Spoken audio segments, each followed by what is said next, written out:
was beyond this expectation. There was just no way this kid was going to get a bike, used or otherwise. And the fact that someone was going to give it to him just lit him up. And his mother said yes, he could have it. So we told him, we'll be back shortly. And we came back with the food, and again, he helped us lug it all up and put it in, and then he came down. And we had brought 2 bikes with us, because that's what we had. We're going to let him take his choice. One was a fairly large bike, and there was a smaller one, which was the better of the 2. And Santos, when we opened the door of the truck, saw these bikes. And after we brought the food up, he came down, and now was his time to pick his bike. And he picked the smaller of the 2, and we took it off the truck, and he got on it, and he tried it across the parking lot, and he was lit up, just smiling, you know, couldn't believe it, he was so happy. And he stopped in front of us, there at the back of the truck, and it was a happy moment. And just then his little brother, who was about 5 and a half or 6, said something to him in Spanish. And Santos looked at me and said, my brother wants to know if he can have that other bike, which was obviously too big even for Santos, never mind the little guy. And I said, well, Santos, I said, I think it's too big for him. And he thought for a moment, just for a moment. He hesitated and he thought, and he said, yeah, that's too big for him. I'll give him my bike. And he's prepared to give his brother the bike that he had just chosen for himself and try to ride the larger bike. And that just amazed me and taught me a lesson. As I stood there and I said to myself inwardly, you know, who is my brother's keeper? This is my brother's keeper, Santos. You know, he's my brother's keeper. He's interpreter, he's the lugger of furniture. He's the one who is going to give of himself in all instances to help his sibling and his younger brother and be his mother's helper. And I said, no, Santos, you keep that bike. That bike's for you. We'll find a bike or something for your brother that he can ride. And he smiled and his face lit up and he translated and his brother said, okay, and his brother was happy. And as I pulled away in the truck and I looked in the rearview mirror on the side of the truck, I saw Santos riding off with on his new bike, heading down over the parking lot. And on this crossbar of the bike, he had his brother and he was riding his brother with him. For me, that's a lesson, that you care about family, you care about others, you're willing to sacrifice of yourself for the sake of others. To give up your own happiness, to make somebody a little happier. All of that was brought together for me in this little boy, Santos, and how appropriate that in Spanish the word Santos means saint.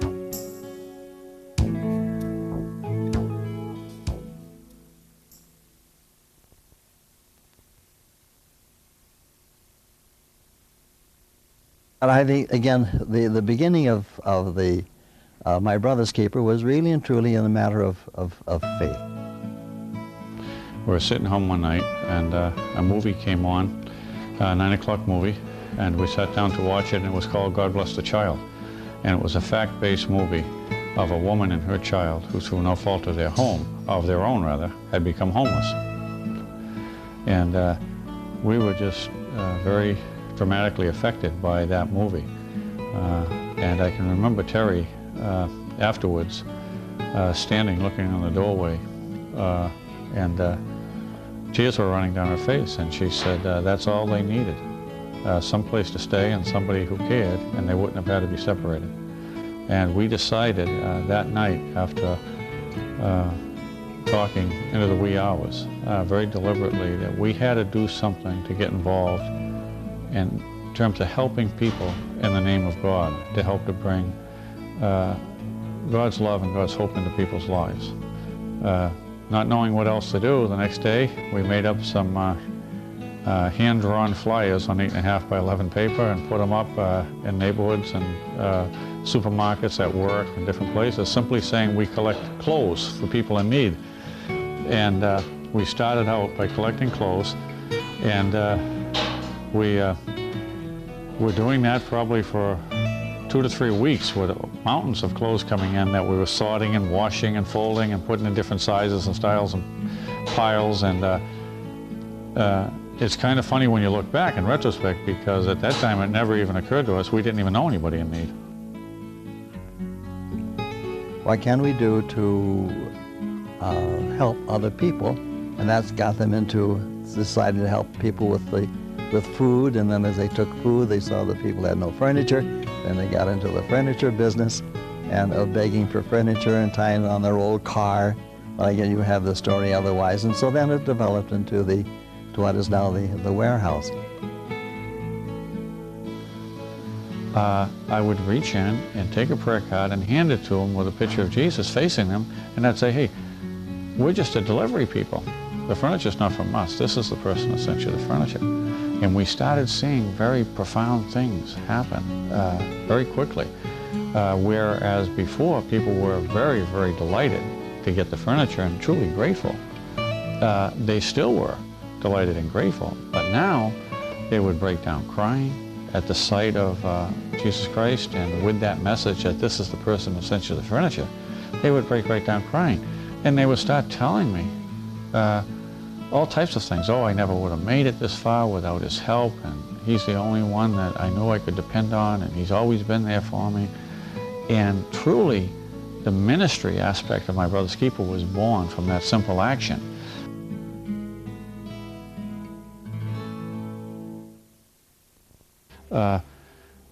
Basically, we have a few simple policies that we operate under, that we've adopted.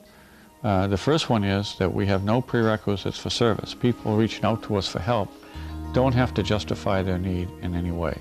And that was specifically and very deliberately designed and adopted because so many of the people who reach out to us for help are in a system where they are really required for a lot of reasons to ask a multitude of questions all the time. And it can be demoralizing and sometimes even somewhat not degrading, but strip you of your dignity to constantly be put through a barrage of questions. And our philosophy has been, and still is, and hopefully will always remain, that we're a 100% volunteer organization. No one here gets paid. Everything that is in this warehouse and office complex belongs to God. None of it belongs to us. It's all donated. And so we're simply entrusted to be good stewards of it and give it out to people who need it. So people call us, they need help. We don't put them through a barrage. We simply ask them your name and address. What is it you need? And we give that to them. After about a few months, maybe a year of that, we graduated and we no longer give out the prayer card. We give out a crucifix with each delivery. Within the crucifix box, we carry a slip of paper, and it has that message on it. This is the man who sent you the furniture. We're just the delivery people, in both English and Spanish. And it has the address and the telephone number of My Brother's Keeper. So about 50% of the people we help come from word of mouth on the street. The other 50% are referred to us by social service agencies, about 35 of them, and some of the ones I mentioned: Visiting Nurse Association, Catholic Charity, Self-Help, Helpline, United Way. Making deliveries to needy families. People donate different type of furniture. We go pick it up around the Brockton area, Boston, Milton, Quincy, wherever. Making sure it's in good shape to give another person. Picking it up if it needs cleaning. We normally clean it. We have a repair person to repair, minor repairs, paint and stuff. Because one reason we don't pick up, anything, it's kind of hard because when we deliver a couch, let's say a couch to a person, and they need this couch or a table, kitchen table or a bed, anything, and a kid get on the bed, first bed he slept in, and after we get ready to, before we get ready to leave, we present this lady or whoever it is with a crucifix. So we just deliver people. This is the person that sent it to you, Jesus Christ. And it wouldn't look too good, giving the person some torn up, raggedy stuff. So we try our best to give them real good stuff. We are insistent that the furniture we take be presentable. All of our services are free.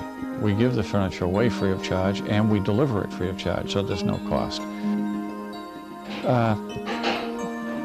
Consequently, people that we serve call us because primarily there's no charge. They don't have a lot of money to spend on furniture, if any. Most of them are on food stamps and have a very marginal budget. And also because we deliver. And they have no way, most of them don't even have a license, never mind a vehicle or a way to get the furniture, and that's why they call us. And when they do call us, there's a waiting list. We have some ability to respond in an emergency situation, but we prioritize, if you would, deliveries based on what we have available and how urgent the need is. In addition to furniture, we're also involved in a very large effort to help people during Christmas. It's been ongoing now for about 4 years and is growing all the time. Our primary fundraiser for the Christmas effort for the last 2 years has been a dinner dance that we hold at Christos 2 in Brockton, along with a raffle. And our Christmas effort generally runs, it has in the last couple of years, between $25,000 and $30,000 cost.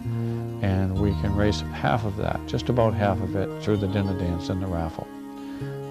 It's also served as a very effective tool, that is the dinner dance, to bring new blood to the ministry. And the Christmas effort as a whole brings new blood because many people get involved in helping families in need at Christmas time through My Brother's Keeper, not as individuals, but as families. Whole families will come down. We have an adoptive family program where a mother, father, and one of 2 children who are in a position to adopt another family, many times will adopt a family that has children the same age as theirs, and they'll go out as a family and shop for them and return the gifts as a family and bring it here. We kick that effort off in the early part of December with a mass here in the warehouse that's generally attended by 150, 200 people.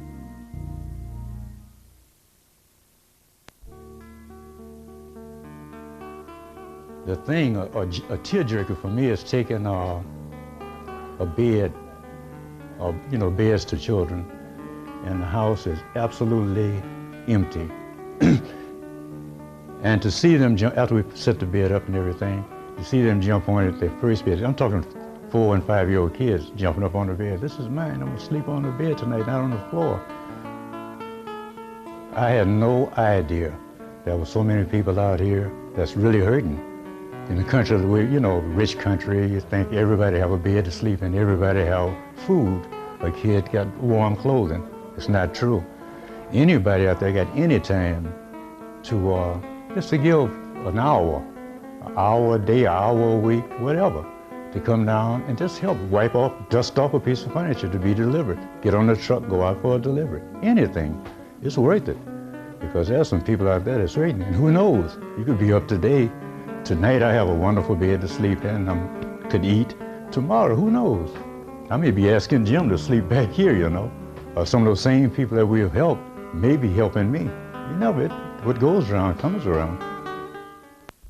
I never expected to be in a position where I would need the kind of help that My Brother's Keeper provides.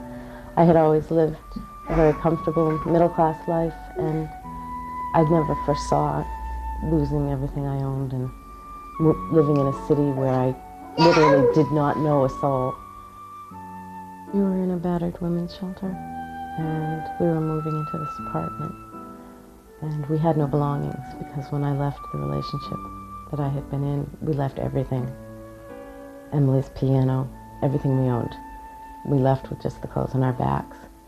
So we had been resupplied with clothing, but we still had no beds, anything. And somebody gave me the number for My Brother's Keeper, and I called them. And when we moved into this apartment, we had 2 green trash bags of clothes. But within 3 days, the whole house was furnished. I was a little apprehensive, and it took a lot to swallow my pride. And I was really amazed at how nice they were, and that they treated us with such dignity and humor. They had a lot of humor. And that they brought such nice things. He was a real nice man.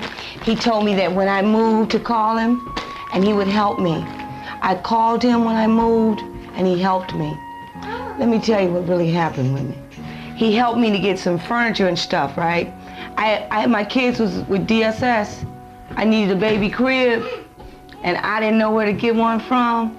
I called him, and this guy made me one and brought it to me. Also, you remember there was a hurricane called Hurricane Bob? I didn't have well, I had a refrigerator, but I was gonna take a shortcut and defrost it. And I said, shh, and the thing said,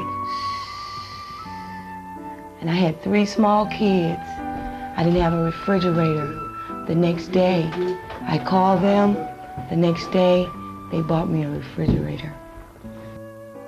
A living room set. I moved from a halfway house, so I had nothing but children. Just me, my children, and the clothes that I had accumulated during the time that I stayed in the halfway house. And I called them. I became friends with them. They helped me. And I don't mean only just by giving me furniture and stuff. They also gives us food, you know, like the SHARE program, because as you see, there is a lot of us. And then I've taken on my sister's 2 children. She's not able to take care of them right now because she has a disease. So she can't take care of them at the moment. I already have 3 small ones of my own and my grandchildren. I called them, I needed beds. This has been just in July. I called them for beds, and they was 3 or 4 days later. Not only did they give me beds, they gave me a set of sheets to go with the beds and a brand new blanket for us to keep warm. So, you know, and they're always there.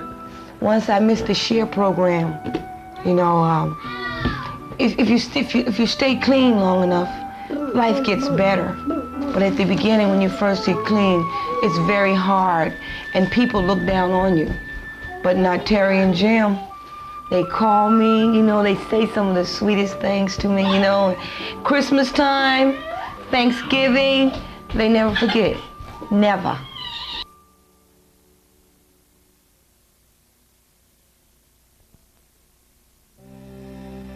You have to bear the weight of being a parent and a caring parent and the responsibility that goes with that, and the heartbreak of not being able to provide your child with a bed, and to have to huddle on the floor with your child, or sit on the floor and you know, eat your supper sitting on the floor with your child. The heartache that brings probably more to the parent than it does to the child, because the child's just happy to be with their parent and the love that goes with that and accepts what is. But so we're trying to meet physical needs of people in an effort to do what? To raise them up, to make them feel better about themselves, to make them feel better about life, to make them feel better about people, to try to bring some hope into their life. And the mission of My Brother's Keeper, as stated in our mission statement, is to bring the love and the hope of Jesus Christ into the lives of the people that we serve. The furniture is a very real need, no doubt about it. More importantly, we believe, is the crucifix that we give them with the message. We're just the delivery people. This is the person who sent you the furniture. And how we deal with the person in a gentle and kind and loving way, that we bring that love of Jesus Christ that's in our hearts to them through our actions. Because it says, hey, God's alive and well. He hears you. You know, He hears your prayers. He knows about your situation. And He answers your prayers. And the way He answers them is through people, right? And that lifts them up and gives them the inspiration to go on and continue on trying, you know, because they know that God and other people feel they're worthy. They're good people. They're worth something. Love. Love for one's fellow man.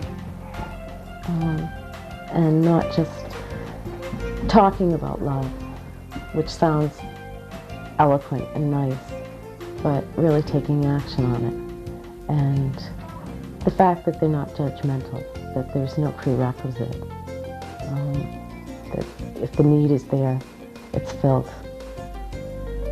There are people who, you know, it gives you a good feeling. There are people out there who put their own personal you know, feelings aside, their own personal desires aside, and go out and really do things for other people. The best thing it does is it gives hope. We just yesterday, real simple, a lady had told us the welfare had gotten blocked off. Her rent was 3 months late. She was getting, you know, everything that was possibly going wrong was, and we came to her with a refrigerator and said, you know, here, and she's like, you know, this is the first thing that's worked out for me in quite a while. I'd say it's knowing that people care enough about others to actually take time and their resources and give to others who aren't so fortunate.